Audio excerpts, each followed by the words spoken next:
Bueno, buenas noches. Damos inicio entonces a esta última sesión de lecturas fundamentales desde Freud eh, en este 2023. Los invitábamos a un doble brindis porque además de que seguramente conversaremos un poco sobre el saldo, como les decíamos en la invitación, el saldo que estas lecturas han podido dejar en ustedes y en nosotros también, en el sentido de los caminos que van abriendo al psicoanálisis y de la formación que podemos encontrar en estas lecturas. Entonces hablaremos de eso en la segunda parte. Eh, también en esa segunda parte haremos el segundo brindis, que es por los 5 años que cumplimos en este 2023 de la actividad de lecturas. Es un brindis, un segundo brindis que va a tener el anuncio de algunas sorpresas de la manera como lo queremos celebrar al final de este 2023. Mientras tanto, en esta primera parte, entonces vamos a terminar con la lectura que estamos haciendo desde Freud y que corresponde al prólogo que Freud escribe a las lecciones del martes de Charcot, que ya habíamos empezado en la ocasión anterior. Habíamos visto cómo está este prólogo y las notas no vamos a alcanzar a leerlas este año, las leeremos el año entrante con una pequeña sorpresa también. Estamos leyendo, es el prólogo para quienes llegan hoy y que no estuvieron en la anterior. Estamos leyendo este prólogo a la traducción que él hace de estas lecciones del martes en la Salpêtrière en París. Este es un texto escrito entre 1887-88 y publicado en 1892, es decir, antes de que se descubriera o que él descubriera el psicoanálisis, pero está en toda la pista de lo que es el descubrimiento del inconsciente, como hemos visto hasta ahora en estas lecturas clínicas, porque queremos también hacer el énfasis de que ya desde el texto anterior, que era un caso de curación por hipnosis, estamos ya de lleno en las lecturas clínicas desde Freud. Aquí hay unas fundamentaciones clínicas que, como veíamos en la ocasión pasada, empezaban por los apuntes que él hacía del método que utilizaba Charcot en la Salpêtrière, ¿cierto? En la presentación de enfermos. Y vamos a continuar con esta segunda parte, ¿cierto? En la que, como decía el afiche de invitación, nos va a hablar de en qué consiste la particularidad clínica de un caso, que es algo que siempre intentamos subrayar que hace el psicoanálisis, ¿cierto? Y es encontrar en cada caso aquello que lo hace particular, diferente a una generalidad. Entonces vamos a continuar con esta lectura. ¿Quién quisiera leer en voz alta desde ahí, desde donde está subrayado? Empiezo primero los voluntarios, si hay alguien que quisiera empezar a leer. El objetivo es diferenciar eso, en qué consisten esas particularidades y los conceptos, los términos que él va a emplear ahí, que son caso, tipo, nosografía y clínica. Leo, Entonces, sí, adelante. ¿cómo le va, doctora? Buenas, Luis. ¿Dónde comienza? Donde dice la Donde ulterior. dice la ulterior elucidación. Sí. Ujú. La ulterior elucidación atañe a la particularidad clínica del caso. El cuadro clínico, la entidad mórbida debe ser, Sí. sigue Ujú, siendo la base de todo el abordaje, ujú, pero el cuadro clínico consta de una serie de fenómenos, a menudo una serie que se ramifica en direcciones múltiples. ujú. La apreciación clínica del caso consiste en asignarle su sitio dentro de esa serie.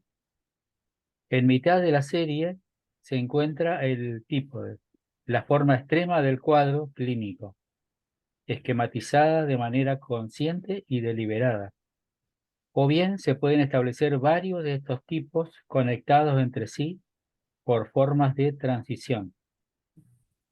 Por cierto, que es posible toparse con el tipo, la plasmación completa y característica del cuadro clínico. No obstante, la más de las veces los casos efectivamente observados divergen del tipo. Han borrado del cuadro tal o cual rasgo. Se ordenan en una o en varias series que se van apartando del tipo y que en último término acaban de unas formas rudimentarias, completamente nebulosas. Forma frustrada puede ser eso, ¿no? Formas frustr. Ah, Si quiere, leamos de una vez la nota de pie de página, Luis dice. sí. Ujú, La palabra francesa fruste significa ujú, principalmente con relación a una moneda o medalla, gastada o desgastada. ujú. Entonces, formas desgastadas, formas que ya están gastadas, que no tienen la nitidez o el filo que puedan tener la moneda recién acuñada. Listo, puede Bien. continuar, por favor. Ujú. Completamente nebulosas entonces, en las que solo el experto es capaz de discernir todavía unas copias del tipo, mientras que la nosografía tiene por objeto describir los cuadros clínicos. Es tarea de la clínica pasar por la plasmación individual de los casos y a la combinación de los síntomas. Exactamente. Bueno, hasta ahí. Primera lectura, primera manera como nos suena el texto. Vamos a la relectura. Eh, Sin embargo, me parece, quisiera subrayar, empezar como por el revés, y es en esta última frase, porque esta frase retroactivamente nos permite apreciar el conjunto de las distinciones que él está haciendo arriba. Luis, ¿la quiere releer, por favor? Esta, mientras la última, mientras que. Ujú.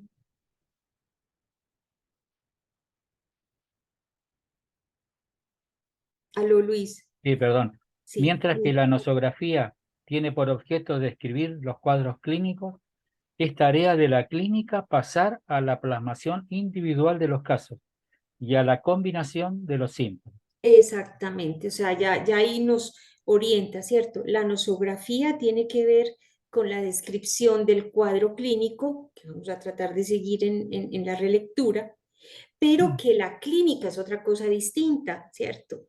La clínica tiene una tarea concreta y es la plasmación individual de los casos, ¿sí?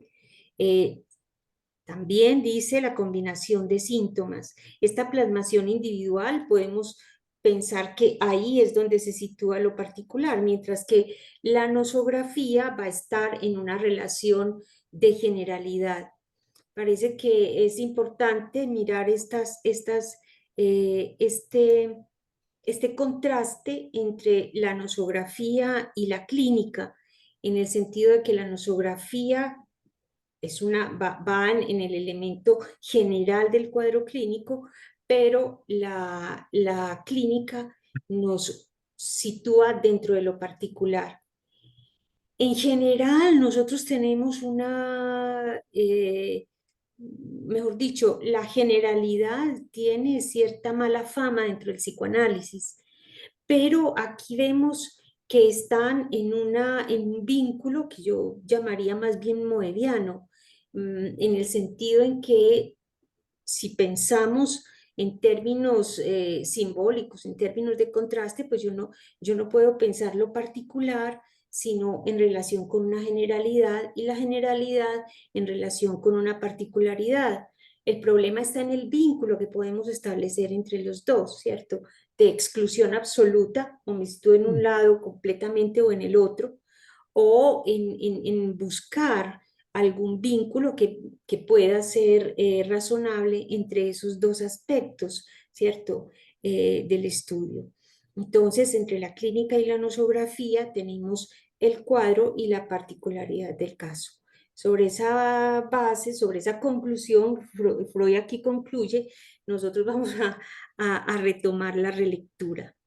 Entonces, releamos la primera oración, Luis, porfa. La ulterior. La Ujú, ulterior elucidación atañe a la particularidad clínica del caso. ujú. Estamos hablando de la ulterior elucidación. Quiere decir, la ulterior elucidación eh, quiere decir de las de Charcot, ¿cierto? O sea, en la manera como él va manejando la presentación de casos de enfermos en la Salpêtrière, ¿cierto? Entonces es esa última aclaración que tiene que ver con la manera como él sitúa la particularidad clínica del caso. Entonces, nos va a hablar del cuadro clínico. Adelante, Luis. El cuadro clínico, la entidad mórbida, sigue siendo la base de todo el abordaje, Ujú. pero el cuadro clínico consta de una serie de fenómenos, a menudo una serie que se ramifica en direcciones múltiples. Ujú, ujú. La Exacto. apreciación clínica Perdón, del... perdón, ahí, hasta ahí. Les recuerdo que en cualquier momento pueden preguntar, intervenir, aportar, no es necesario pues esperar hasta el final, pueden aportar ahí. Si alguien quiere comentar algo de esta segunda oración, entre el cuadro clínico, que él va a llamar en términos franceses entidad mórbida, el cuadro clínico entidad mórbida, sigue siendo la base de todo el abordaje. Y va a poner en contraste el cuadro clínico que ya va a constar de una serie de fenómenos, ¿sí? Que se ramifican en direcciones múltiples. Buenas Ujú. noches, Ana. Sí, buenas Hola. noches. Sí, Sí, mi pregunta sería, bueno, entonces esa ramificación de fenómenos, eso complicaría un poco como tener la certeza de ese cuadro clínico, o como dice que se ramifica en múltiples direcciones. exacto, pero no el cuadro clínico, sino eh, el cuadro clínico, sí, sí. El cuadro clínico, la entidad mórbida, sigue siendo la base de todo el abordaje, pero ese cuadro clínico es efectivamente, sí, Andrés, es lo que estás diciendo, ese mismo cuadro clínico consta desde el punto de vista clínico de una serie de fenómenos que se ramifican en diferentes series, no se dejan atrapar en un Ok. solo fenómeno tipo, exactamente, sí, exacto, tienes razón ahí. Entonces, en Ujú. esa serie de fenómenos es donde entraría la particularidad. Exactamente, Ok. exacto. Y mira qué paradoja, ¿cierto? Que lo más particular esté en el conjunto de la variedad de fenómenos que se ramifican, ¿m? En direcciones múltiples. Sí, ujú. Listo. Luis, continúa con Sí. la siguiente. La Ujú. apreciación clínica del caso consiste en asignarle su sitio dentro de esa serie. Ujú, En ujú. mitad de la serie se Eso, encuentra perdóname. Entonces, ahí hagámoslo, la relectura, ¿cierto? ¿En qué consiste la apreciación clínica de un caso? Es decir, ¿cómo apreciamos clínicamente un caso? Eh, si podemos asignarle su sitio dentro de esa serie, ¿sí? Dentro de la serie que se ramifica en direcciones múltiples, ¿cierto? Son los fenómenos, a menudo consta de una serie de fenómenos, a menudo una serie de fenómenos que se ramifica en diferentes direcciones. Entonces, yo puedo apreciar un caso clínico, yo puedo apreciar un caso desde el punto de vista clínico, si puedo asignarle un sitio dentro de esa serie, cualquiera que sea su dirección, ¿cierto? Dentro de esa serie de fenómenos diferentes. Eso vamos a ver poco a poco con qué se come y con un ejemplo, ¿cierto? Si quieren, vayan pensando algún ejemplo, ¿cierto? De los que hemos visto, de los que ustedes conocen o de los que conocemos, ¿cierto? Para ir viendo concretamente cómo se da, mientras que accedemos pues como al texto. Bien. Continúa la Sí. siguiente oración. Ujú. En mitad de la serie se encuentra el tipo, la forma extrema del cuadro clínico, esquematizada de manera consciente y deliberada. Ajá, en mitad de la serie, o sea, sí, sí, yo no sé por qué se me ocurre, de pronto me corrigen si no, pero me da la impresión que sería como en una serie, como una especie de campana de Gauss, donde en el centro, ¿cierto? Estaría la forma tipo, que sería la forma más extrema del cuadro clínico. O sea, que a la izquierda estaría eh, las formas menos extremas, tirando hacia la izquierda, y hacia la derecha otras formas que van en descenso. No sé si les parece, los que están más familiarizados de pronto con estos términos, pero da como, me llama la atención que sea justamente en la mitad de la serie donde se encuentre la forma extrema, ¿cierto? Eh, del caso clínico, la más pura, puedo como entender. Estaría, Este, Pues, sí. pues ese sí, Ana concepto, Victoria, porque fíjese que dice, son conectadas entre sí por formas de transición. Me Ujú, parece que eso, esas formas de transición es eso, como si en la mitad estuviera como el caso, el tipo clínico, pues como eh, más claro y a los lados se fuera yendo como hacia otros, pues o como hacia otros diagnósticos, pues. ujú, ujú. Ahí estaría esquematizada de manera consciente y deliberada. Sí. Alguien, exacto, porque la frase no la terminamos de releer. Yo tengo una Dice, pregunta, sí. y Ujú, es ese cuando hace referencia a tipo y hace ese ejemplo de estar como en la mitad del centro del medio, eso querría ujú, decir que es como la forma más prototípica de ese ujú, cuadro clínico. ujú, ujú, ujú. Ok, Exactamente, exacto. O perdón, bien, sí, porque dice, o bien se pueden establecer varios de estos tipos conectados entre sí por formas de transición, ¿cierto? Habría transición entre diferentes tipos, ¿cierto? perdón, cuando se Sí. menciona el concepto de tipo como esquematizado de manera consciente y deliberada, ¿no se podría tomar como que son los albores lo que posteriormente en algún momento se van a llamar las estructuras? ¿O? Ujú, exactamente. Uno podría decirlo. Ujú, exacto, exactamente. ¿Alguien más quiere comentar algo? no Bueno, quiere Pues no, no ajá. comentar algo, no, pero sí pensaría como en el ejemplo, Ujú, digamos, ujú, del, de lo que son, pues como del cuerpo histérico que está, digamos, como en la neurosis obsesiva también. Entonces, la forma típica sí está en la histeria, pero eso no quiere decir pues que entonces en la neurosis obsesiva no exista, ujú. sino que existe de otra manera, Ujú, ujú, ujú, como lo que se me ocurre. ujú, ujú. ¿Alguien más? Hola, buenas noches. Sí, Eh, buenas. bueno, desde hace rato pensaba Sí. eh, lo que se está como comentando y me hacía pensar un poco que, de hecho, con eso me quedé la última ocasión que entré Ujú, a la reunión, ujú, como no tomar lo lógico como desde ahí, no desde lo lógico.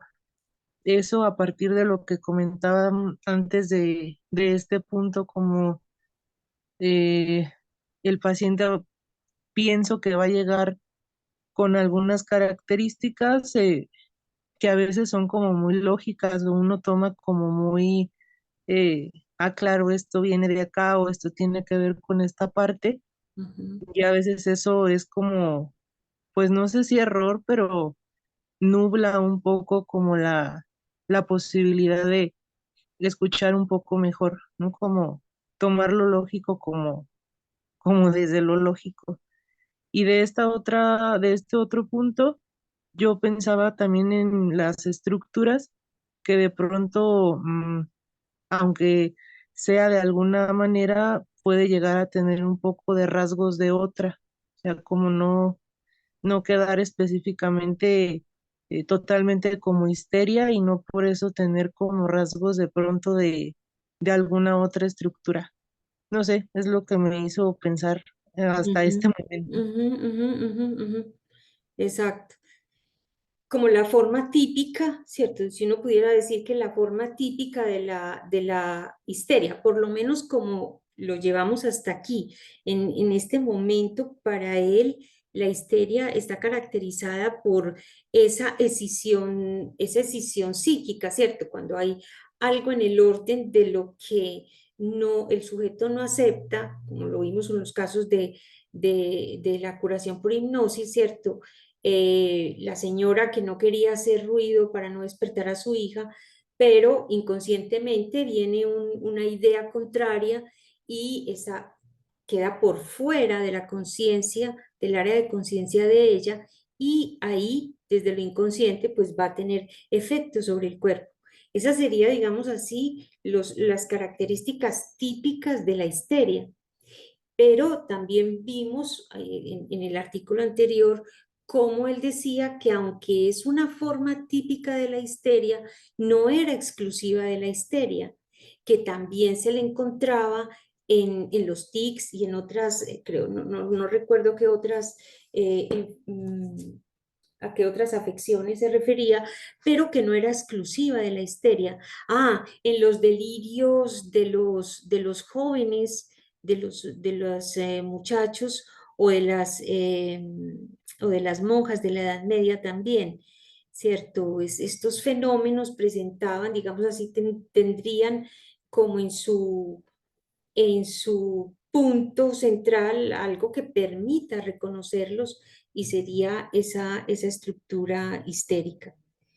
Pero que ese fenómeno, bueno, tampoco, creo que no me hice entender, no fue correcto el ejemplo, porque estos delirios, estas epidemias de la Edad Media y estos delirios, estos ataques de los muchachos bien educados que de pronto, ¿cierto?, se salen de sus casillas y hacen cosas inapropiadas en la ciudad, digamos así, entran dentro de la histeria, ¿cierto? Freud las cataloga como manifestaciones de la histeria, pero en su base está ese mecanismo de dejar a un lado, de no reconocer dentro del área de la conciencia la voluntad contraria. Entonces, ese sería la base típica de la histeria. Lo que él sí dice es eso, que es a los tics, que no es exclusiva de la histeria, porque ese mecanismo puede explicar también los tics, es eso, ya ahí sí corrijo lo que había dicho antes. Entonces es eso, la parte típica de todas maneras implica un rasgo que nos permite orientarnos, ¿cierto? ¿Qué es lo que va a continuar diciendo? ¿Cierto? La forma de mitad de la serie se encuentra el tipo, la forma extrema del cuadro clínico, esquematizada de manera consciente y deliberada, como nos lo mostró con la histeria de la señora que no podía amamantar a su hijo. O bien se pueden establecer varios de estos tipos conectados entre sí por formas de transición que habría que verlos. Bueno, yo les adelanto de una vez la sorpresa, es que para que esto no quede como muy teórico, ¿cierto? Y es que estuve buscando estas lecciones del martes de Charcot como para ver esto, cómo se podía ver. Y les cuento que lo encontré, se puede encontrar por internet, pero está en francés, en español yo no lo pude encontrar. Si alguno lo encuentra en español y nos lo puede compartir, qué rico. ¿Por qué? Porque sí nos parecería muy rico poder ver cómo es que esto lo presenta Charcot en algunas de las presentaciones clínicas. Me encontré, por ejemplo, casos de tics casos de histeria y de diferentes tipos de histeria, la histeria traumática, los ataques histéricos, los grandes ataques histéricos o pequeños ataques, y también incluso cuadros de afasia, y cómo combina también, cómo hay diferentes manifestaciones de un fenómeno. Por ejemplo, en la histeria, él presenta un caso donde la señora presenta contracturas, parálisis y también fenómenos de afasia. Entonces eso es un cuadro clínico muy variado, donde uno ve muchísimos fenómenos. O en un caso de afasia también mostraba diferentes puntos, manifestaciones de la afasia, en términos de la escritura, en términos de la relación al habla o de la escucha o de la lectura. Entonces, siempre las formas. Entonces, vamos a tratar de el año entrante leer en voz alta algunos de estos casos de Charcot que nos puedan mostrar mejor cómo era que él hacía estas distinciones y cómo de ahí podemos extraer algo que nos pueda servir. Por lo pronto es lo que está pues como planteando Freud, ¿cierto? Entonces,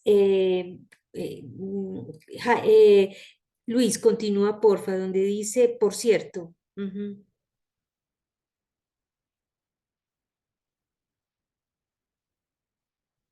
O alguien que Por lo lea. cierto, Sí, por por cierto, cierto, eso. que es posible toparse con el tipo, la Ujú. plasmación completa y característica del cuadro clínico.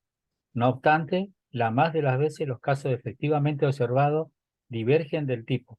Han, han borrado el cuadro tal o cual rasgo, se ordenan en una o varias series que se van apartando del tipo y que en último término acaban de una forma rudimentaria, completamente nebulosa, en la que solo el experto es capaz de discernir todavía unas copias del tipo. Yo creo que ahí es lo que decía Perla un poco, ¿cierto? Cómo a veces las manifestaciones o la lógica del caso nos puede mostrar esas formas rudimentarias donde finalmente uno dice, pues aquí no es ni histeria, ni obsesión, ni nada, ¿cierto? Como que se diluyen, se diluye la forma tipo, y quedan en los extremos estas formas, como dice aquí, gastadas, desgastadas, donde es muy difícil reconocer el tipo, ¿sí? Es solamente pues con la experiencia es posible encontrarlo, ¿cierto? Eso puede ocurrir. Estas formas que tenerlas en cuenta, ¿cierto? Que pueden despistar. Por ejemplo, cuando un caso se nos presenta más en el orden de cuando uno duda, o sea, esto es muy importante para el diagnóstico, porque ¿qué nos hace dudar si un cuadro es neurosis obsesiva o si es psicosis? Que Freud incluso nos mostraba que no era sencillo, ¿sí? Porque son formas que se cruzan las dos. O cómo a veces una histeria puede estar muy próxima a lo que es una esquizofrenia, o rasgos esquizofrénicos nos pueden despistar y no ser tan sencillo encontrar que efectivamente no se trataba de una esquizofrenia, sino más bien de una histeria, ¿cierto? Son todas estos puntos que para nosotros son puntos vivos de la clínica, ¿cierto?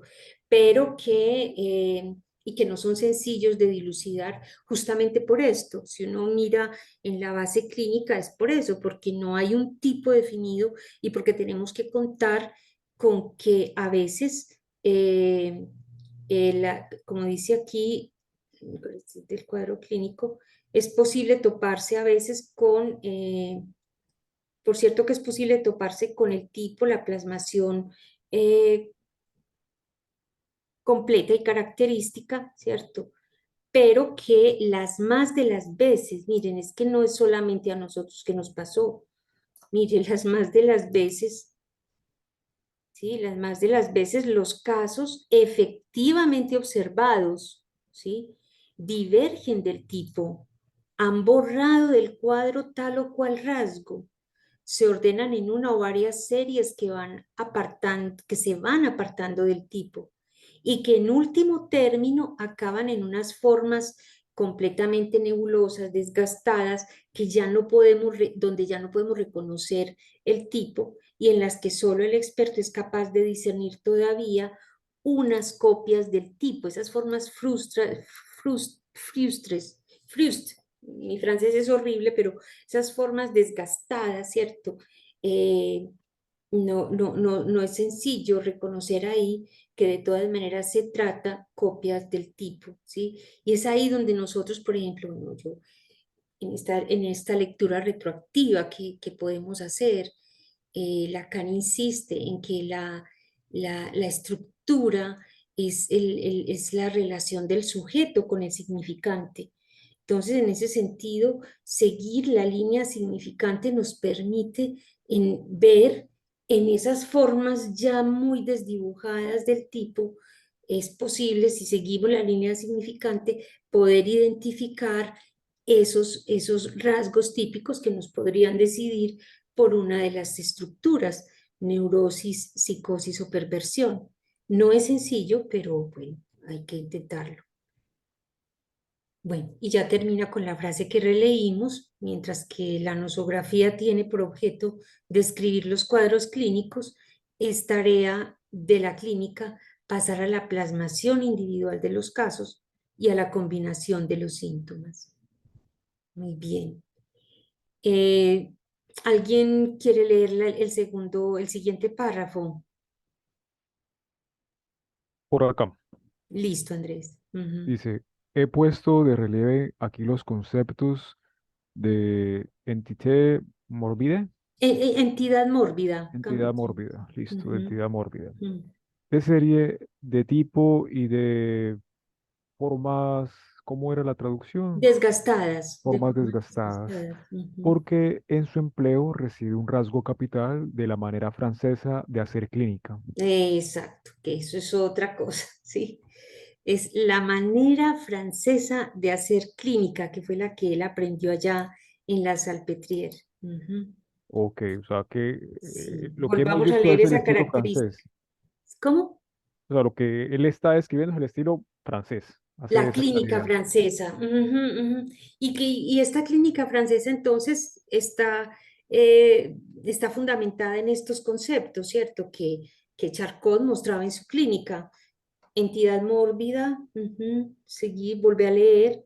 Ujú, Listo. ujú, Entonces he puesto de relieve aquí los conceptos de entidad mórbida, ujú, de serie, de tipo y de formas gastadas, porque ujú. en su empleo reside un rasgo capital de la manera francesa de hacer clínica. Muy bien, seguí. La manera alemana es en verdad ajena a ese abordaje. Ujú, En ella, el cuadro clínico, el tipo, no desempeña ningún papel rector y en cambio se destaca otro rasgo que tiene su explicación en la historia de la medicina alemana, la tendencia a interpretar fisiológicamente el estado patológico y el nexo entre los síntomas. ujú, Es indudable que, al empujar a un segundo plano los puntos de vista fisiológicos, la observación clínica de los franceses gana en autonomía. Ahora bien, tal vez se deba en lo esencial a esta ausencia de consideraciones fisiológicas la impresión extraña que la clínica francesa produce en el no iniciado. Por lo demás, ella no supone ninguna omisión, sino una exclusión deliberada, que se juzga conveniente. ujú.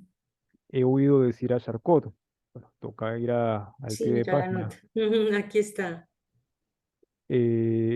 A ver, Hago morfología. hago morfología patológica, hago incluso un poco de anatomía patológica, pero no hago fisiología patológica. Espero que la haga algún otro. Ujú, ok. Bueno, ay, hay una nota de pie de página también, de la 3. Dice, puede señalarse que el propio Freud siguió en gran medida el método francés, al menos en sus primeros trabajos nosográficos. Véase en particular su primer artículo sobre la neurosis de angustia. La presente descripción de la manera de obrar de Charcot es sintetizada por Freud en la nota necrológica que escribió tras su fallecimiento 18 meses más tarde. 18 meses más tarde de este prólogo. Él muere muy joven, Charcot. Bueno, retomemos entonces. Hay una manera francesa de hacer clínica y ¿cuál es la manera alemana? Volvé a leer. Dice, la manera alemana es en verdad ajena a ese abordaje. En ella, el cuadro clínico, el tipo, no desempeña ningún papel rector y en cambio se destaca otro rasgo que tiene su explicación en la historia de la medicina alemana. Otro rasgo, que además a mí esto me encanta, esta posición de Freud, ¿cierto? No se trata de decir que es más malo o que es mejor, sino que se puede explicar desde la misma historia de la medicina alemana. Lo mismo decía, por ejemplo, en 1890, en tratamiento psíquico, tratamiento del alma, o sea, uno puede entender por qué algunos médicos, digamos, obnubilados por las maravillas de lo que se estaba descubriendo en ese momento en términos del cuerpo, pues hacían caso omiso o dejaban en un segundo plano lo que tenía que ver con la dimensión de la psicología, de la palabra, ¿cierto? Entonces es eso, es mirar en su mismo contexto este otro rasgo que se puede explicar desde lo que ha sido el devenir de la medicina en Alemania. Ahora, ¿cuál es ese rasgo, Andrés? Léelo, porfa. Dice, la tendencia a interpretar fisiológicamente el estado patológico y el nexo entre los síntomas. Ujú. A interpretar fisiológicamente por la fisiología, es decir, el funcionamiento del cuerpo, ¿sí o no, Satría? ¿Qué dirías? ¿Fisiología es eso? Ujú. Sí, la fisiología tiene que ver con cómo funcionan los sistemas. Ujú, Yo lo que pienso es, pues se me ocurrió cuando lo leía y no sé, ujú, que en algunos momentos esa fisiología es como deductiva. Pues ujú, digamos que por ejemplo la anatomía se ve, pues la Mm. morfología patológica se ve también, pues por ejemplo abren un cerebro y se ve pues la anatomía, pero la fisiología algunas veces se ve y otras veces se deduce. ujú, Entonces yo no sé si eso va un poco como que, digamos, en la forma francesa es como centrada en estar al pie del paciente y como ver lo que ocurre y clasificar lo que se ve. En cambio, la manera alemana sería como deducir qué es lo que está pasando detrás de eso que se ve, pero entonces eso deja a un lado un poco como clasificar las maneras, como que se distancia un poco de la clínica para ir a deducir con base en teorías como, pues como qué es lo que está ocurriendo. Pues me parecía que era como por ujú. ese lado, pero no sé si vamos a ver. Sí, sí, sí, sí. Y Claro. entonces ese rasgo implica la tendencia a interpretar fisiológicamente el estado patológico y también el nexo entre los síntomas, ¿cierto? Se explica siempre por tratando de entender la dimensión fisiológica. Listo. Continúa, Yo, porfa, la relectura, Andrés. yo aquí tengo una idea y es, entonces, este modelo alemán, como es deductivo, como lo dice Satria, ir de lo general a lo particular. Y lo general siempre iría entonces a lo particular y eso no daría paso ¿cómo decirlo? Como decía el texto arriba, que haya como una desviación de ese centro. Tiene otra perspectiva muy diferente, muy diferente. Sí. Ok. Marcela, ibas a decir algo. Ay, ya voy que hay mucho ruido. Es que me sonaba mucho a la manera del DCM. Un minutico. Ujú. Sí, porque Freud subraya esto, cuenta para los franceses entidad mórbida, es decir, cuadro clínico, ¿cierto? Eh, Que me sonaba mucho a Ana Victoria, a la ujú, manera del DCM, que más bien se basa como en los síntomas. Una checklist. Y dentro de los síntomas están incluso los síntomas fisiológicos. Por ejemplo, no sé, palpitaciones del corazón o no sé, pues como ese tipo de, uno puede encontrar en el DSM ese tipo de descripción más fisiológica, no sé, creo. Pero sabes que a mí también yo también estaba pensando en el DCM, pero de otra manera, Mm, que alguna vez yo leía como uno de los prólogos, pues que no me acuerdo exactamente del DSM-4, como a diferencia del DSM-3, que el DSM-3 tenía como un poquito más de influencia como de la clínica francesa en la forma de la psiquiatría y de pronto cierta como cosas del psicoanálisis también. Entonces yo me acuerdo que decía como a partir del DSM-4 y luego DSM-5 por la misma línea, que como que esos DSM son muy descriptivos, o sea, como que van lista de chequeo de síntomas y Ujú. tal diagnóstico, y no, o sea, como para tratar, y entonces ellos decían, esto es como una manera que se puede como estandarizar, pues como si sistematizar, estandarizar, que se puede reproducir, o sea, que cualquier clínico podría reproducirlo, así como intentando de la manera científica, pero como tratando de distanciarse de cualquier lectura teórica. O sea, como que esto no esté pasado por una mirada teórica, ni desde lo dinámico, ni desde lo cognitivo, pues supuestamente, sino Aparentemente. que sea como libre de teoría, como si fuera puro, pues en el sentido de que es solamente descriptivo, fenomenológico y libre de teoría.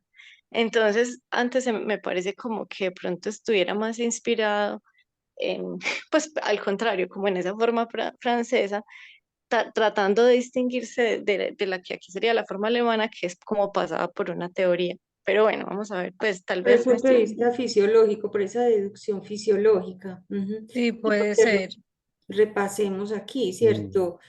Conceptos, entidad mórbida, es decir, cuadro clínico, porque arriba nos dijo que entidad mórbida, el cuadro clínico, es decir, la entidad mórbida, es cuadro clínico, cuadro clínico, serie, tipo y formas desgastadas, ¿sí? Son rasgos de esa manera francesa, mientras que la alemana tiene la tendencia a interpretar fisiológicamente el estado patológico y el nexo entre los síntomas. Es tender a ir a la fisiología, ¿cierto? ¿Qué es lo que no funciona? ¿Qué puede funcionar o no, ¿cierto? Y deducir si es que es el funcionamiento, no sé, del cerebro o del sistema nervioso, ¿cierto? Tiende como allá. Eh, ahora, continúa, por favor, Andrés, esto que nos va a decir, a ver qué más nos esclarece aquí. Listo, dice. Es indudable que al empujar a un segundo plano los puntos de vista fisiológicos, la observación clínica de los franceses gana en autonomía, En autonomía, por supuesto. ¿cómo entendés ahí que gana en autonomía, Andrés? Es que, mira, cuando hablan de una interpretación de lo, más bien, sí, de lo fisiológico en el estado patológico, como decía Satría y como decía Marcela, creo que eso da chance a que haya una menor interpretación porque se convierte en una checklist. O sea, se dice, bueno, ¿qué síntomas hay? Ah, bueno, entonces se trata de esto, se trata de tal afectación orgánica. Mientras que en la versión o en el estilo francés se parte de un tipo, pero hay forma de usted desplazarse a través de esa campana de Gauss, Ujú, que son ujú, los fenómenos que vuelven el asunto nebuloso. ujú, Pues hay ujú, autonomía de interpretación, hay autonomía de sujeto también, podríamos decirlo. ujú, ujú. Exacto, se libera del punto de vista fisiológico que lo tiene que atar, ya sea al sistema nervioso, al cerebro, a las neuronas, etcétera. Yo lo entiendo así, no Sí. sé, sí. Bueno, continúa. Ahora bien, tal vez se deba en lo esencial a esta ausencia de consideraciones fisiológicas la impresión extraña que la clínica francesa produce en el no iniciado. Mire, para nosotros puede ser ya familiarizado, pero en esa época era extraño, ¿cierto? Mm. La impresión extraña de la clínica francesa produce en el no iniciado. Mm. Hay que decir que cuando Freud viaja a París, es porque él ya está la clínica alemana, lo que él aprendía en Alemania, ya no era suficiente, ¿cierto? Empezaba a sospechar que había otra cosa más allá, ¿cierto? Que es esta formación alemana, incluso en neurología y esto estaba corta, ¿sí? Por eso es que él decide pedir la beca para ir a estudiar en Charcot. Entonces, claro, los que llegan, los alemanes que llegan, otros extranjeros que iban a las presentaciones de Charcot, tenían que encontrar algo extraño, que para hablar de la patología nerviosa se desprendieran del funcionamiento fisiológico, ¿cierto? Continúa, porfa. Por lo demás, ella no supone ninguna omisión, sino una exclusión deliberada que se juzga conveniente. Ujú.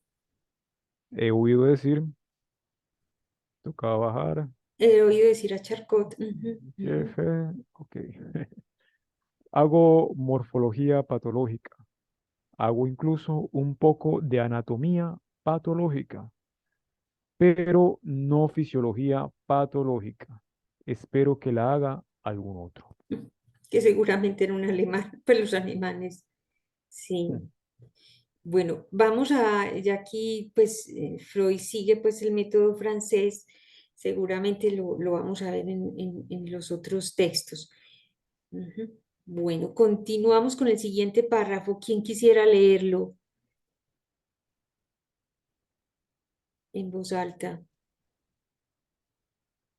Quisiéramos terminar esto ya hoy, ya casi. Uy, no estamos demorando mucho, pero bueno, hasta donde lleguemos. ¿Quién Bueno, yo sí. leo si mi internet me deja. Listo, adelante, Marcela. La apreciación de estas conferencias sería enojosamente incompleta si se pretendiera interrumpirla aquí. El interés por la conferencia suele acrecentarse más aún cuando ya se ha formulado el diagnóstico y se han agotado las particularidades del caso clínico.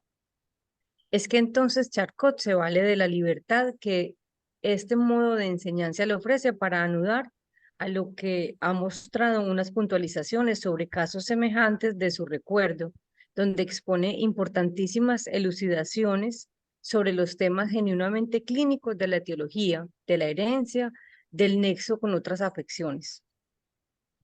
¿Sigo? Sí, sí. Ujú. Así, no menos cautivado por el arte del relator que por la perspicacia del observador, uno atisba aquellas pequeñas historias que ejemplifican cómo desde una vivencia médica se ha producido un discernimiento nuevo y se eleva junto con el maestro del abordaje de un cuadro clínico de la neuropatología a la elucidación de un problema fundamental de la patología general. Y de golpe ve al maestro y médico ceder sitio al sabio, cuya mente abierta ha recogido en sí el cuadro grandioso y abigarrado de la fábrica del mundo, y nos hace vislumbrar que las enfermedades nerviosas no han de concebirse como caprichos de la patología, sino como un ingrediente necesario de la trama íntegra. Ujú. Estas conferencias espejan tan fielmente el modo de hablar y pensar de Charcot, que todo el que alguna vez haya tomado asiento entre la audiencia del maestro rememorará con vividez su voz y su gesto, y así retornará a las hermosas horas en que el ensalmo de una gran personalidad lo cautivaba en unión inescindible con los intereses y problemas de la neuropatología. Ujú, ujú. Ese era el efecto de Charcot. Ujú. Es muy bonito. Volvelo a releer, Marcela, porfa. Sí. La apreciación de estas conferencias sería enojosamente incompleta si se pretendiera interrumpirla aquí. El interés por la conferencia suele acrecentarse más aún cuando ya se ha formulado el diagnóstico y se han agotado las particularidades del caso clínico. Exacto, o sea, ahí el interés por la conferencia, o sea, estamos hablando de la presentación, él está presentando a un enfermo y él está hablando también con los asistentes, ¿cierto? Y dice, el interés pues, por la conferencia, por lo que él está diciendo de Charcot, se acrecienta cuando ya se ha formulado el diagnóstico y se han agotado las particularidades del caso clínico. Es ahí cuando ya empieza, se acrecienta más, después de que él expresa su conclusión, ¿cierto?, sobre el diagnóstico a partir de esas particularidades del caso clínico. Ahora, ¿por qué? ¿Por qué? Lee Marcela.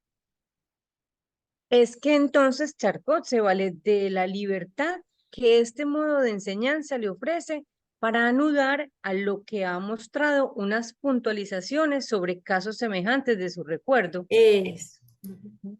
¿Cómo lo entendés ahí? Ujú. O s- Aló. perdón, Sí, sí. que después, digamos, como que ha formulado el diagnóstico, empieza como esa libertad del método francés, eh, como para, pues, y la comparación con otros casos, Ajá. que le da pues como sí, lo grandioso pues que habla más abajito, Exactamente, que es pues capaz la de, riqueza, ajá, mejor dicho, en términos de nosotros, controla el caso, el controla sabor, el dice caso. Andrés, sí, exacto. Ujú, exacto. Con otros casos pero mire, continúa la lectura, fue que me entusiasmé y te interrumpí la Tranquilo. frase. Sí, sí.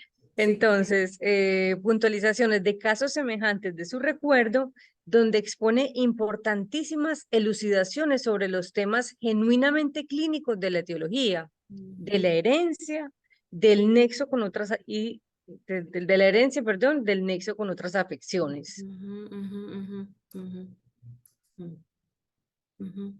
Sigo. Sí, sí.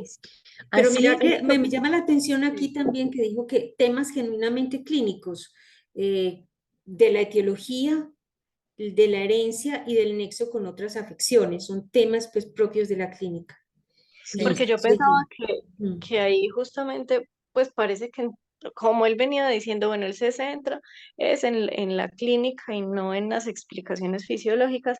Cuando ya empieza, pues termina como esa parte, como que uno esperaría que fuera la más interesante, viene lo que Freud dice que es más interesante todavía, pero cuando habla de teología de herencia, bueno, sobre todo de teología de herencia, ya parece, pues digo yo, parece que entrara en temas explicativos como fisiológicos, pero entonces Freud resalta temas genuinamente clínicos de la etiología y de la herencia. No me imagino, porque yo pienso en la etiología como ya como un discernimiento, pues como teórico, incluso lo de la herencia también, pero es como que de ahí, y bueno, y ya esto del nexo con otras afecciones, y piensa uno como en algo más propiamente clínico y como de la observación. Ujú. No sé a qué se referirá él con esos temas genuinamente clínicos de la etiología y de la herencia. Tal vez en alguno de los casos que usted haya encontrado lo veamos después. Exacto, pero entonces cuando yo hablo de la etiología es la causa y cuando hablo de la causa tendría es uno de los temas clínicos, ¿sí? Y una cosa es el diagnóstico, otra cosa es la causa, la Sino que herencia. uno pensaría que Ujú. ahí está un poco más como parecido a lo fisiológico, ¿no? Como, No, no, pues, no ¿qué es lo que necesariamente. ocurre? Porque, bueno, sí, no necesariamente. Sí, no, ya lo veremos en enero, en febrero, cuando volvamos, vamos a ver esos casos y esa manera. Y más adelante, ya aquí, cómo va a terminar Freud. Sí, continúa, Sí. no sé. Así, no menos cautivado por el arte del relator que por la perspicacia del observador, uno atisba aquellas pequeñas historias que ejemplifican cómo, desde una vivencia médica, se ha producido un discernimiento nuevo y se eleva, junto con el maestro, del abordaje de un cuadro clínico de la neuropatología a la elucidación de un problema fundamental de la patología general. Voy hasta Ahí, ahí, ahí, ¿cierto? sí, yo creo que ahí sí vale la pena Sí. subrayar eso. Sí, ¿qué ibas a decir?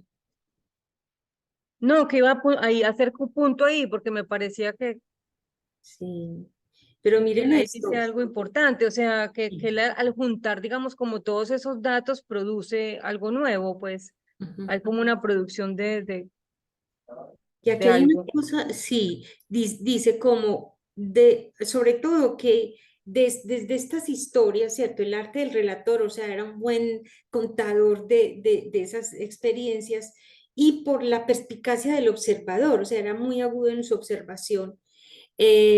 Uno atisba aquellas pequeñas historias que ejemplifican cómo desde una vivencia médica, la de Charcot, de su experiencia, se ha producido un discernimiento nuevo desde la experiencia. Y ese discernimiento nuevo se eleva junto con el maestro, si estoy leyendo bien, miren esta belleza, del abordaje de un cuadro clínico de la neuropatología, o sea, del abordaje particular del caso, se eleva ¿a dónde? A la elucidación de un problema fundamental de la patología general. Va de lo particular a lo general. Miren, yo sé que a nosotros nos apasiona la particularidad de un caso, pero más de una vez le escuché decir a Lacan cómo en los casos más particulares nos muestran una generalidad. O sea, no hay un rompimiento en Lacan entre lo general y lo particular. Si bien nosotros tenemos que partir de lo particular, así, a la manera francesa, eso no podemos endemoniar lo general. Hay un vínculo que es importante y miren aquí cómo continúa Marcela. Sara Sara está levanta la mano. levantando la mano. ¿Quién? Sí, Sara. Sara. Sí, Sara, porfa. Hola, buenas noches, ¿me Sí, escuchan? Sara. Sí. Bueno, pues yo aquí pues como súper cautivada con esta lectura, hay como dos cosas que quiero resaltar. Sí. Y uno es lo que Freud desde ese momento empieza como a darle lugar también al observador, ¿cierto? Y quienes hemos estado en presentaciones clínicas, pues como participantes, pues que se ocupa un lugar fundamental en la construcción de lo que si bien quien logra hacer esa entrevista es quien tiene más conocimiento, que por algo es que puede hacerla, entre todos creo que se puede construir algo. Entonces es como muy valioso, pues que me imagino que ya más adelante se le da como más lugar a quienes participamos de ese encuentro tan íntimo y tan enseñante. Y por otro lado, el tema de lo particular a lo general es como hay casos que son muy particulares, muy singulares, pero que enseñan, por ejemplo, una estructura. Entonces, como en lo particular de un caso en la clínica se puede aprender muchísimo de psicosis, ¿cierto? Cuando se logra hacer una buena lectura, cuando hay una supervisión, pues como que orienta. Entonces, pues yo quedé sorprendida cuando como que veo la pantalla y veo que fue el primer tomo de Freud, ¿cierto? Como que estaba por fuera de mi conocimiento y lo que ahora uno va aprendiendo de clínica y dice, fue madre, pues es que desde ese entonces ya estaba dicho. Entonces es muy bacano este espacio. Sí, estos fundamentos son, sí, a nosotros también nos alegra mucho. Sí, gracias por tu apreciación. Sí, Marcela, continúa. Mira cómo termina esto de bonito. Sí, no había leído la primera vez. Dice, y de golpe ve al maestro y médico ceder sitio al sabio, cuya mente abierta ha recogido en sí el cuadro grandioso y abigarrado de la fábrica del mundo y nos hace vislumbrar que las enfermedades nerviosas no han de, no han de concebirse como caprichos de la patología, sino como un ingrediente necesario de la trama íntegra. Íntegra de la fábrica humana. Él ha hecho esa mención cuando, por ejemplo, en los textos de hipnosis, decía como la hipnosis permitía ver, apreciar la fábrica del alma humana, o sea, ese entramado de cómo funciona, es bellísimo, ¿cierto? No es un capricho de la patología, tiene sus razones, ¿sí? Y otro detallito, cuando él dice, pues como de eso que usted decía ahorita, de lo particular a lo general, él ahí dice como, o sea, me da la impresión de que Charcot no solo compara con otros casos similares como de lo que él está llamando neuropatología, o sea, como enfermos mentales y demás, sino como con casos de patología médica. Me da la impresión, por lo que él dice acá, que del abordaje de un cuadro clínico de la neuropatología que se refiere pues a estos casos de histeria, etcétera, a la elucidación de un problema fundamental de patología general, que ya no está hablando de neuropatología, sino de patología general. Entonces lo está relacionando como con la clínica médica, pues me parece. Y aquí otra vez cuando dice eh, ha recogido en sí el cuadro grandioso y abigarrado de la fábrica del mundo, y nos hace vislumbrar que las enfermedades nerviosas no han de concebirse como caprichos de la patología, sino como un ingrediente necesario de la trama íntegra, como del organismo, pues de lo que pasa como en ese cuerpo humano íntegro. Pues me parece que está yendo también de lo psi a lo general, pues Ajá, también. ujú, sí, Doctora, sí, sí, sí, sí, Luis. la verdad que es una riqueza inconmensurable, digamos, ¿no? Las miradas y lecturas que se pueden hacer de lo que estamos leyendo del texto. Yo Ujú, lo que veo también es que el tipo o el ujú, cuadro clínico es puesto en tensión por lo que él llama la clínica genuina. ujú, Y ujú, esto no solamente de aquel tiempo, sino yo creo que se traslada hasta nuestros días. Es decir, siempre ujú, hay la tensión existente entre la clínica, vamos a llamarla genuina, como dice, y por otro lado el tipo, la estructura, el cuadro clínico. ujú. Por eso habla de una genuino, ¿no? Eso, Genuino, exacto, entre la clínica y la nosografía, que es lo que nos ha tratado de mirar. La nosografía tiene una base, es un punto de partida y podemos situar el tipo, ¿cierto?, dentro de una serie, el tipo en el centro, pero el tipo extremo, pero la clínica es otra cosa y ahí a la clínica nos transmite Freud que Charcot era muy abierto, ¿cierto? Había autonomía, se había desprendido de la fisiología, por ejemplo, para poder hablar de acercarse al caso de otra manera. Sí, sí. Termina Marcela, porfa, este párrafo. Sí. Estas conferencias espejan tan fielmente el modo de hablar y pensar de Charcot, que todo el que alguna vez haya tomado asiento entre la audiencia del maestro rememorará con vividez su voz y su gesto, y así retornará a las hermosas horas en que el ensalmo de una gran personalidad lo cautiva en unión inescindible con los intereses y problemas de la neuropatología. Ujú, ujú. Sí, la neuropatología de esa época.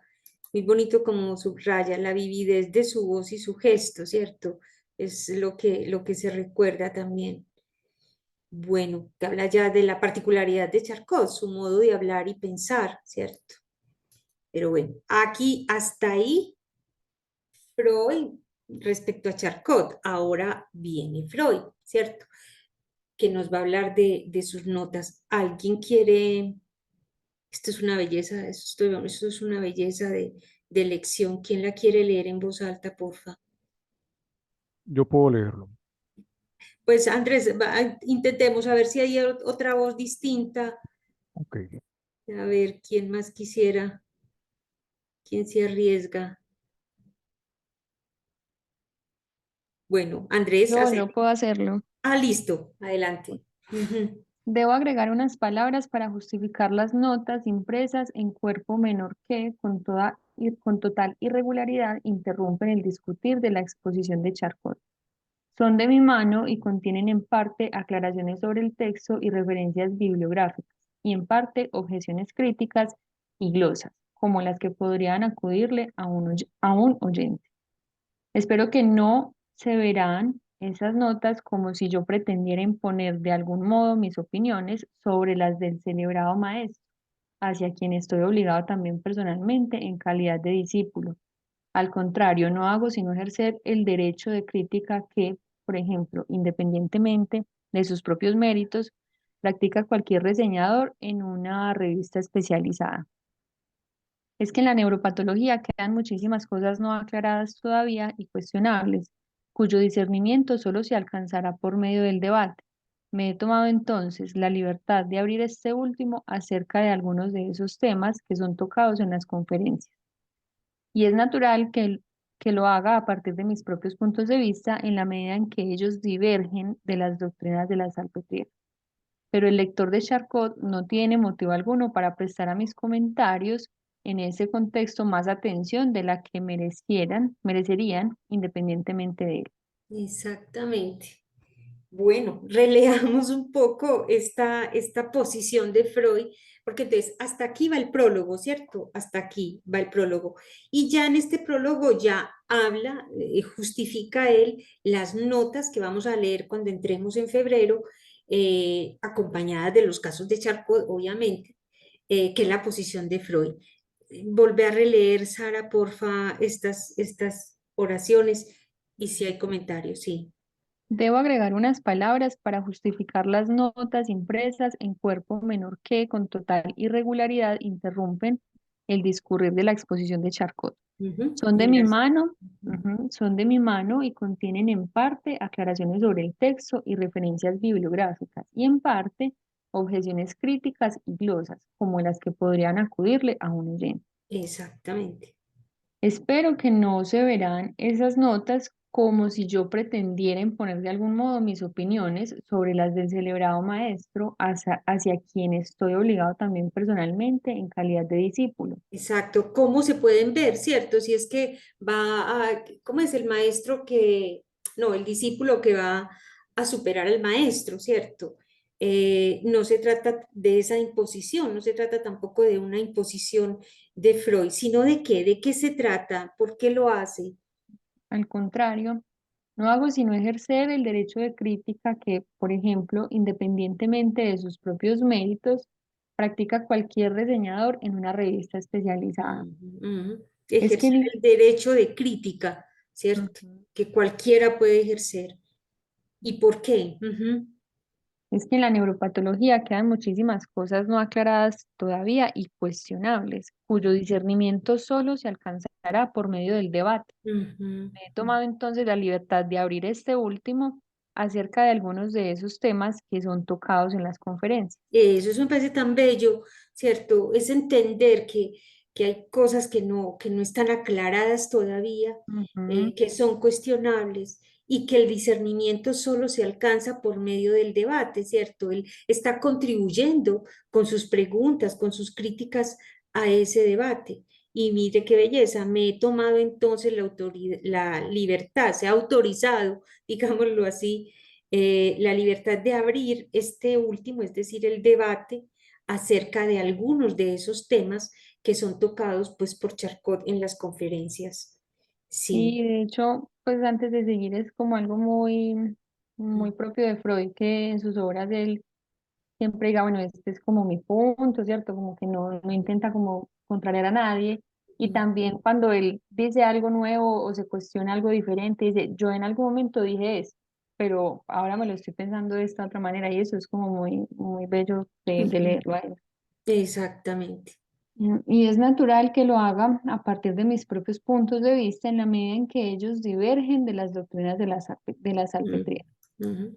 Pero el lector de Charcot no tiene motivo alguno para prestar a mis comentarios en este contexto más atención de la que merecerían independientemente de él. Ujú. O sea, coger, por ejemplo, vamos a ver uno sobre la etiología de la histeria y Charcot dice algo, Freud dice no estoy de acuerdo por estas y estas razones. Eso es lo que vamos a ver en febrero. Así que para terminar con este último parrafito, termínalo, Sara, porfa. En mi traducción de estas conferencias no me he empeñado en lo que sería inalcanzable para mí, imitar el estilo incomparablemente claro y al mismo tiempo tan noble de Charcot, sino en traicionar lo menos posible el carácter del libre decir. Ujú, ujú. Es libre decir de él, porque él las tradujo al alemán, ¿cierto? Del francés al alemán, es lo que hace Freud, él las traduce y por eso hace el prólogo, pues, y las notas. Entonces, bueno, con esto cerramos hoy y queda abierta la invitación em, para la próxima, creo que empezaremos el segundo jueves de febrero y comenzaremos con estas notas en contraste con los casos de Charcot, con por lo menos uno. No todos, pero sí algunos representativos. Bueno, sí, dice Andrés, sí, muy fino, pues sí. Bueno, vamos entonces, no sé por qué no los veo, estamos a la segunda parte, esta segunda parte que es el brindis. Si tienen, no me digan que soy yo la única que tengo la cámara prendida, Si alguien me acompaña, No, yo pequeño la lámpara. acá también. Sí, para que vamos sacando el vinito y bueno, que sea el primer brindis por si alguien trajo vino. Voy a eh, traerlo. sí, el primer brindis de la noche, que sea por estas lecturas. Si alguien quiere comentar algo de lo que estas lecturas le ha dejado este año. Ujú. Sí, bueno, listo, para que brindemos, sí, Andrés. Sí, vale la pena. Mm, Mientras tanto, voy acomodando también lo que va a ser la sorpresa de la celebración de los 5 años de lecturas. De los 5 años de lecturas. Mm, ujú, ya. Porque queremos en estos 5 años celebrarlo con 5 videos donde queremos como puntuar, hacer un corte, como una mirada sobre lo que ha sido lecturas en estos 5 años, sus antecedentes también. Un segundo que yo ya sé cómo mejor y de una vez les vamos compartiendo, voy a buscar aquí. En la página de lecturas fundamentales de psicoanálisis, ustedes podrán encontrar el primer video con el que queremos, el primero de los 5, creemos que antes de salir a vacaciones podrán conocer los 3 primeros videos, son 5, uno por cada año. Pero es uno, pues, simbólicamente, porque en ellos serán 3 antes de salir a vacaciones y 2 en el reinicio. Cuando empiece el reinicio, ya podrán ver los otros 2. ¿Qué vamos a mirar en esos videos? Pues es lo que les queremos mostrar en la primera parte. En la primera parte del video, a ver si lo logro encontrar acá, es este. Celebramos Ujú. entonces los 5 años. Listo. No, estamos viendo. No, listo, No, ya voy a, voy a compartir, si se me toca compartir aquí, yo voy a compartir aquí, es aquí, listo. Entonces, compartir sonido, ¿cierto? Y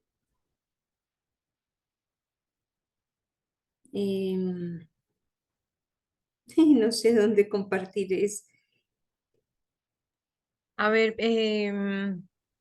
Tengo compartir pantalla, ¿cierto? compartir pantalla y le va a pedir que si eso, ahí está compartiendo la pantalla de Zoom, ahí el correo, donde No. está el video. ¿Dónde está el video? Ahí está donde que no lo encuentro. Es lo que no veo. ¿Dónde está el video? No veo. Lo tiene abierto en YouTube. Sí, yo abrí el Gmail. Yo abrí el Gmail. Yo sé que lo abrí en Gmail, ¿sí? Ya, aquí. Vamos a ver si ahora sí me deja. Ujú. Yo dónde estoy, es que no me veo aquí. Cuando me encuentro con ustedes, no me veo. Bueno, de todas maneras, ay, ya por aquí, ya. Cuando te veo a vos, ahí sí. Aquí, pantalla. Mm, mm. No logro. No estaba en una pestañita de la pantalla que compartió, la que tenía el correo. Es que no sé por qué no me. Aquí Ya no, es que aquí está, sí, estoy compartiendo. Es que cuando voy a compartir ya se me pierde todo, no. Se me- es que si quito esto de acá, claro. Ahora sí, ¿cierto? Ahora sí lo ven. Sí, ahora sí. Bueno, entonces voy a poner el video y que, bueno, solamente el principio para que queden cordialmente invitados a ver los 5 videos. Este primero dice por qué existen lecturas fundamentales de psicoanálisis, es el video 1 de 5. Entonces voy a poner la presentación, que es lo que pueden encontrar ahí. No demora mucho, un minutico. Ujú.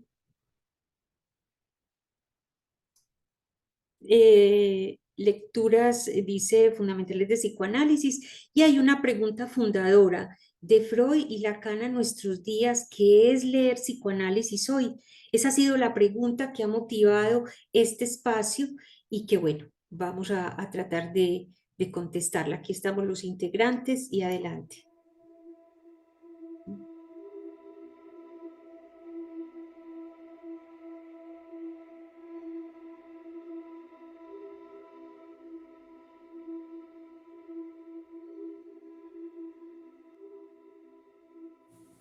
Hola, Lecturas Fundamentales de Psicoanálisis es uno de esos espacios que llegaron a la red en pandemia y que decidieron quedarse.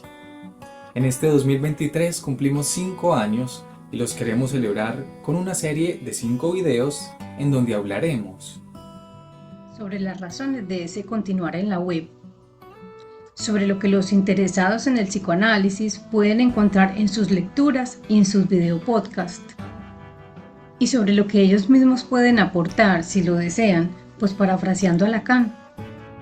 Leer psicoanálisis es una tarea en la que, paradójicamente, aunque cada uno está irremediablemente solo, no se puede lograr sino con los otros. Celebramos entonces los 5 años de lecturas con estos 5 videos. El primero, ¿por qué existe lecturas fundamentales de psicoanálisis? Primer tsunami. El encuentro de una lectora y sus principios de lectura con el psicoanálisis. El segundo, cuando el psicoanálisis enseña a leer. Segundo tsunami. 2 claves lacanianas de lectura y el encuentro con la lengua de Lacan. El tercero, en el momento de concluir.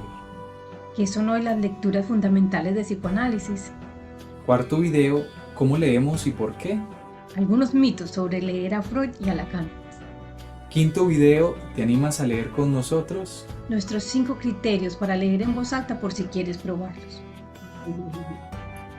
Muy bien. Bueno, es esto.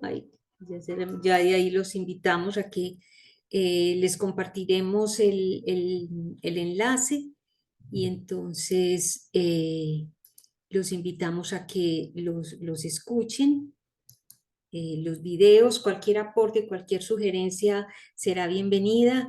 Este espacio es hecho, es como decía, como leía Felipe, fue tal vez la primera experiencia de lectura y el primer principio de lectura que me llevó a proponer el espacio, y es que no puedo leer sola. Yo, claro, yo sí puedo leer sola, uno sí puede leer solo, pero una cosa es cuando uno lee solo y otra cosa es cuando lee y controla la lectura con otros, como lo hacemos.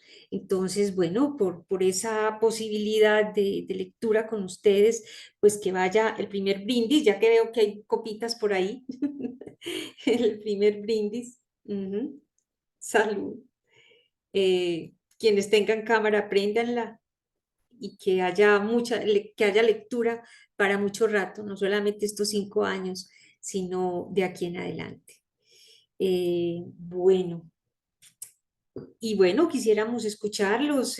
Satría quería proponer como apreciaciones de ustedes, escucharlos sobre el espacio, sobre lo que les ha dejado este año, lo que quieran comentar en estos 5 minuticos que faltan.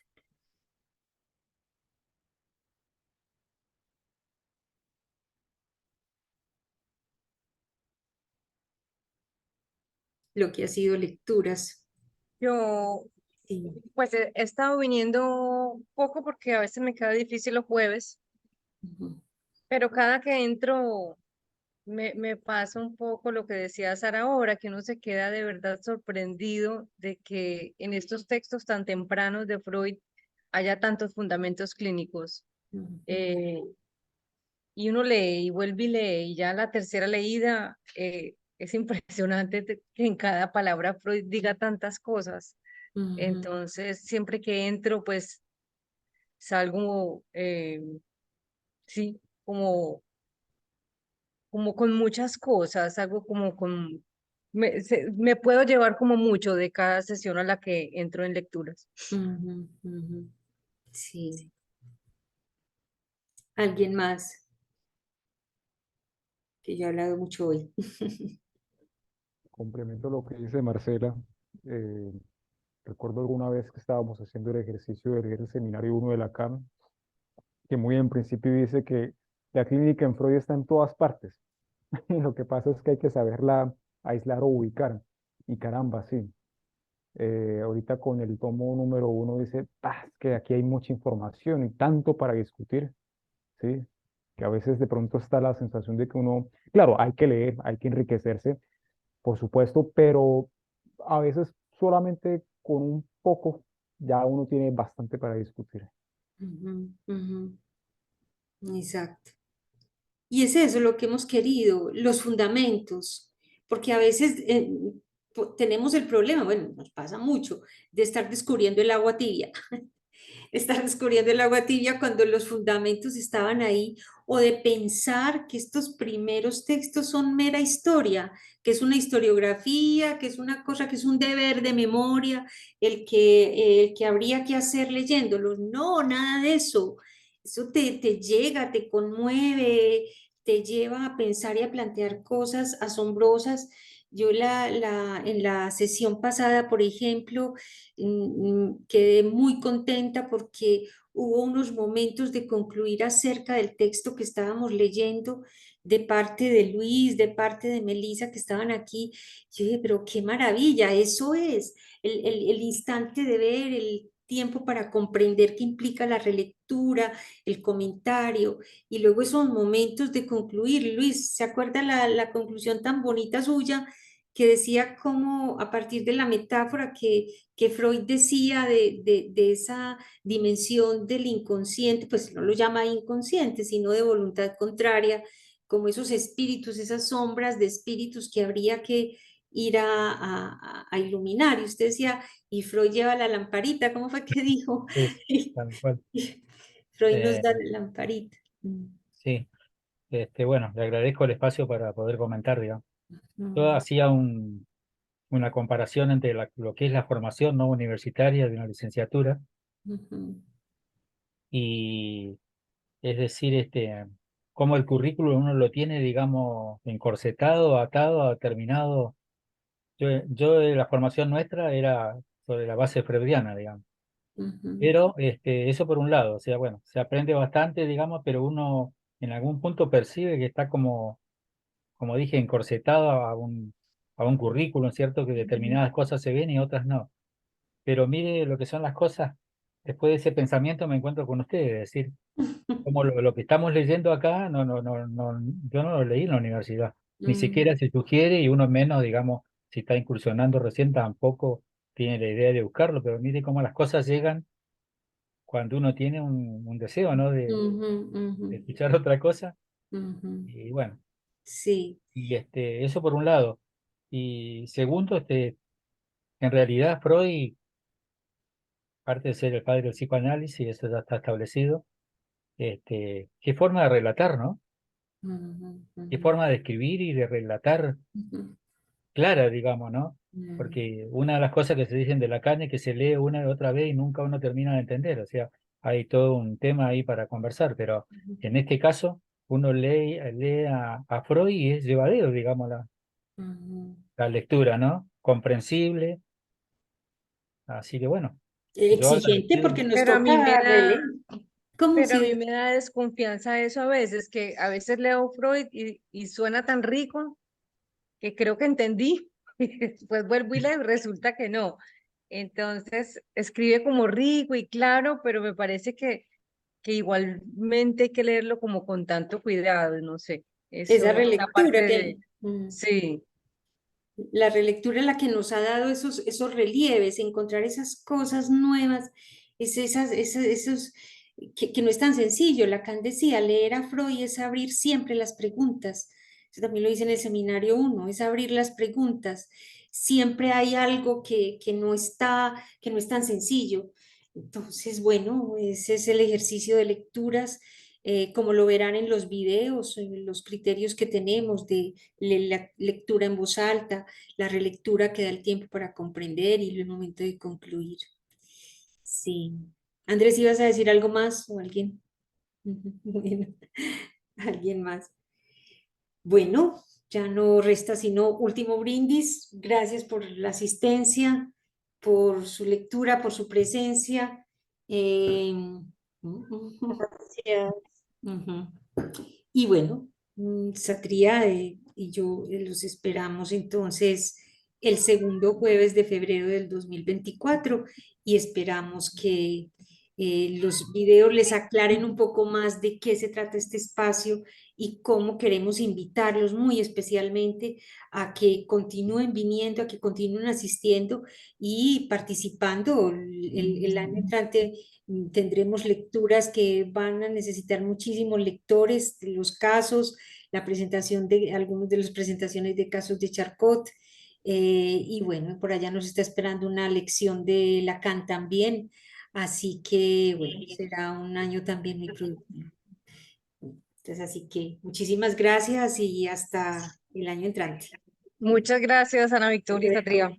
Gracias. Chao. Gracias a todos. Chau, chau. Chao.